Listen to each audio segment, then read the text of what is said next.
Welcome to the show, Ross Iver. You are a singer-songwriter, producer, and journalist, better known as Alexpop or Alexpop Project. You are an award-winning UK top 20 chart-topping musician, known for your anti-serious indie experimental electronic music, pushing the boundaries of musical experimentation. Your latest single, Wanna Be Your Man, features Les McEwen of the Bay City Rollers, of all people, and you've also worked with top producer John McLaughlin to bring a unique indie pop to the UK. There's a ton of stuff to talk about with you, Alex. Thank you so much for joining us on the show here, and please do tell us more. Thanks. The main thing is that I'm based outside UK. So I'm in Georgia, Georgia in Caucasus. As sometimes they say it's in Europe. I'm also half Russian, and I had to travel to UK to see my producer John McLaughlin to record this song. The most important thing for me in this song is that we wrote two choruses of this song, and you can hear them both choruses at the same time. Okay. We had like one chorus of my old song, and then we wrote another chorus on the top of it. It sounds strange, but it's very creative. Yeah. The only reason why I'm able to talk to you is only because I'm outside Russia now. I'm in Georgia now. It's an independent country. It's a democratic state. And one of the reasons why I speak English is because I went to Berklee College of Music in America, in US. Okay. You went to Berklee? Yeah, I went to Berklee, Yeah. But I didn't graduate because I was a very bad student. And frankly, I still have problems when I sight read music. I'm mainly self-taught. I had teachers back home when I lived in Moscow. I still don't know basic things, but I can improvise. I can write music. Yeah. I can sing. You got an ear. You got a great ear for it. Yeah, exactly. Yes, I'm like Taylor Swift, only she's famous. I'm not.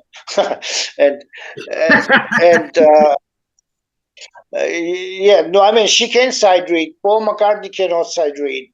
So I have a chance. Jimi Hendrix is in the Hall of Fame. He couldn't read music. Yeah. Yes. Actually, I was born on November 27, the same day when Jimmy was born. Oh, wow. Okay. Wow.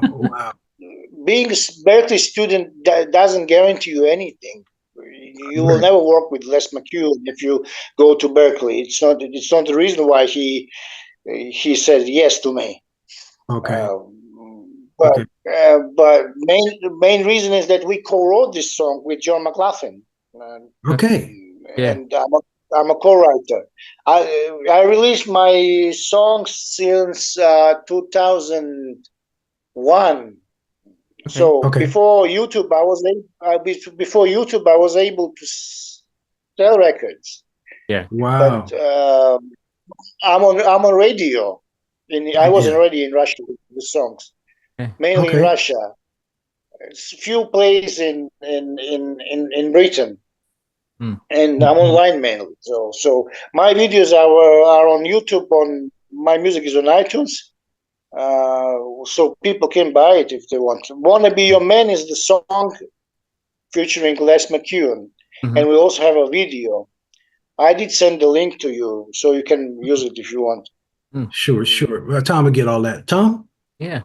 You've briefly touched on it there, Alex. Obviously, you do face some obvious political and other sort of challenges being from where you're from. Is that why you headed for the UK, or why the UK as far as...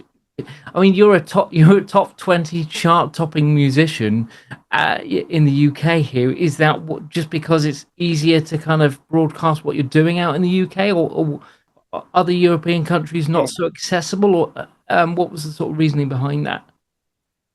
Well, the thing is that every European artist's dream is to be in UK charts. I think so. And one of the reasons why, you know that I was born in 1975. Yeah. I'm not a young man. I look very young, but I'm not a young man. Yeah. And, when it was communism, MTV was not available. Sure. That's right. And Soviet people, they had no idea who Michael Jackson was until 1987. It was a closed country. People didn't have any access to Western music. Right. Wow. Professional musicians in USSR, they knew about superstars. Okay. Because they were professional musicians. Yeah. But the public, they knew only a few bands from Western world. For example, they knew about ABBA, Beatles, Rolling Stones, Led Zeppelin, Deep Purple, but not about Sting. Right, something like that. You could buy bootleg records, but it wasn't in mainstream shops where you can go and buy records. Yeah. And the main thing in communism, the thing I remember, is that shortage of everything. No products, no Western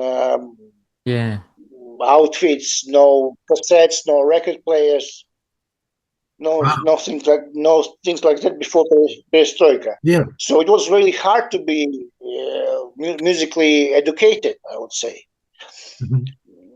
But one of the reasons why I like American and British music is that I was able to watch MTV since 1982 because I lived in communist Germany. Okay, right. I was a little kid and my father tuned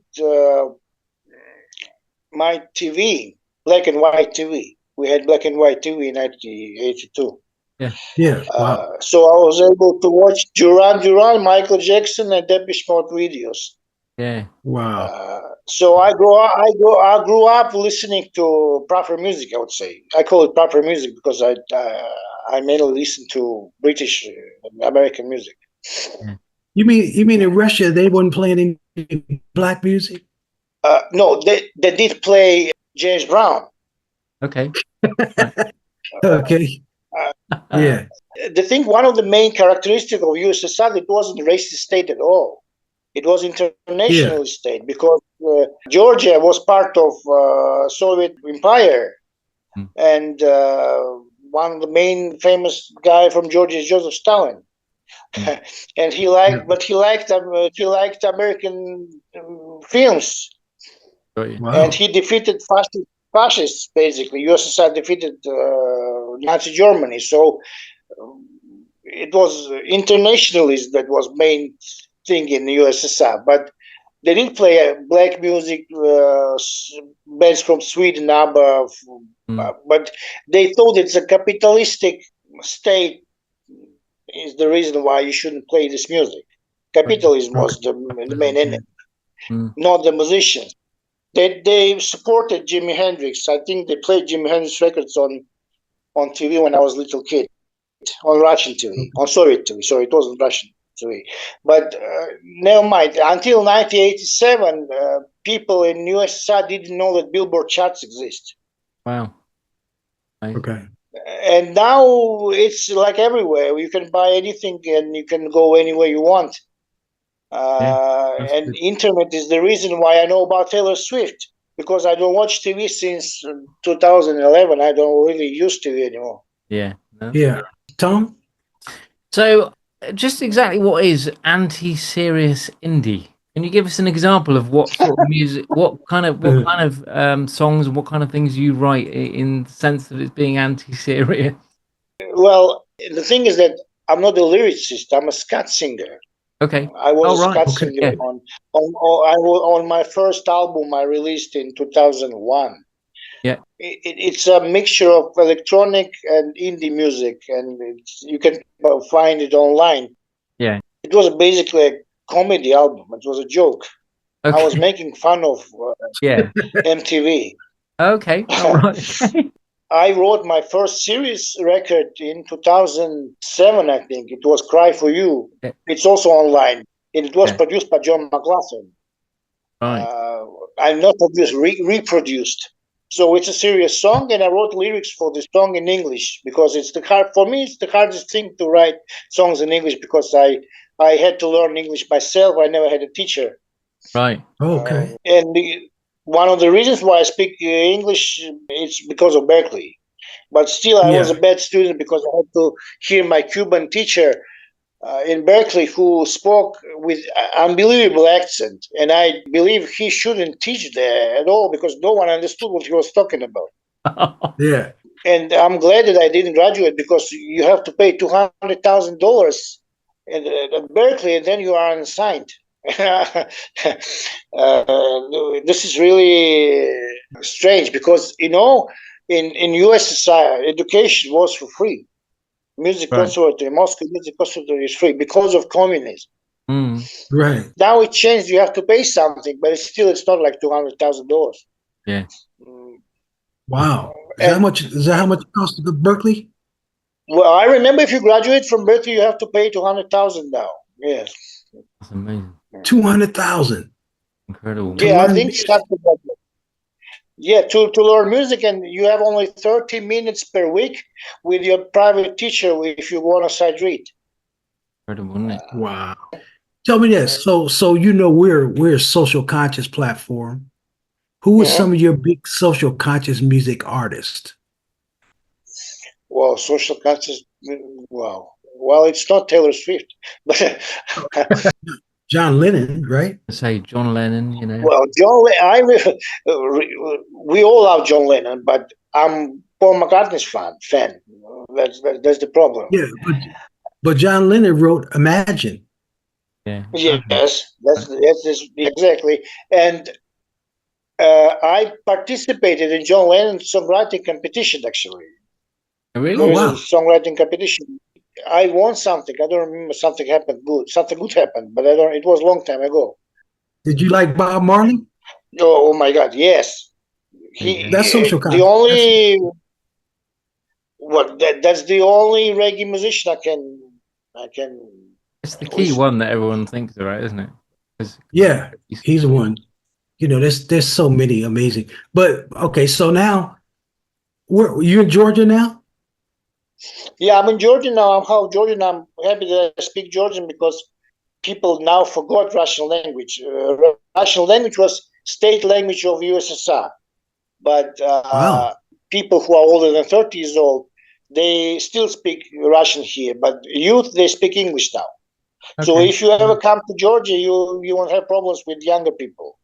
American and British artists are very popular here. Yeah. Yeah. Are there a lot of English people over in Georgia? You know, I think tourists from Germany are the main tourists here. I think Poland, Germany, and Russia. Oh, right. Yeah, actually, do you know Katie Melua? She's Georgian. She was born in Georgia. Oh, wow. And I interviewed her. Yeah, I interviewed her brother. He's a musician in Britain. And I had some websites. I don't have them anymore. I have to change something to make sure they are fine. But I interviewed Lalo Schifrin from Argentina, and I interviewed Christy Swanson, American actress, the Buffy and the Vampire. But you can see my videos and hear my music online. It's fine. Okay. Yeah, man. Well, listen, we're going to inspire you to write some positive music, right? Yeah. We look for all my friends to start writing positive music because people are tired of bad news. And I don't care what instruments you use, you know, because music is beautiful. Now, what are you saying on top of it, right? And we need to spread positive vibes everywhere, you know. And so, listen, thank you so much for taking the time to come on our show. Really appreciate it, Alex. Thank you so much. Oh my God, Skyler, thank you guys. Tom's gonna get all your information so we can spread love, okay? Yeah, I just wanted. Obviously, you mentioned you're not really on kind of social media or anything like that, but if somebody was to, I mean, obviously from the UK perspective, I suppose, where would somebody go to actually view your music? Can they go to YouTube in the UK and actually find what you do? Is there a YouTube channel you have, for example? Yes, there's a YouTube channel. I did send the link to Skyler in the mail. Okay. Well, you know what can you do? The easiest thing to find me is to type "fire" inside Ross Iver music video, and you will see one of my songs there, and also you'll see "Wanna Be Your Man," Leslie McEwen song on YouTube is available, and on iTunes, Alexpop Project is the name of my project with Leslie McEwen. All right. So Alexpop Project, "Wanna Be Your Man." That's the main thing. Thanks, Alex. Okay. Thank you, my brother. Okay, namaste. Thanks for coming on. Okay. Thank you. Music can save the world. Music can save the world. If we all get together, music can save the world. Yeah. Music can save the world. Music can save the world. If we all come together, music can save the world. There's an urgency facing our humanity. Thank you so much for watching. To stay up to date, please click subscribe and hit the bell. You can also join our group on Facebook and find us on LinkedIn and Instagram.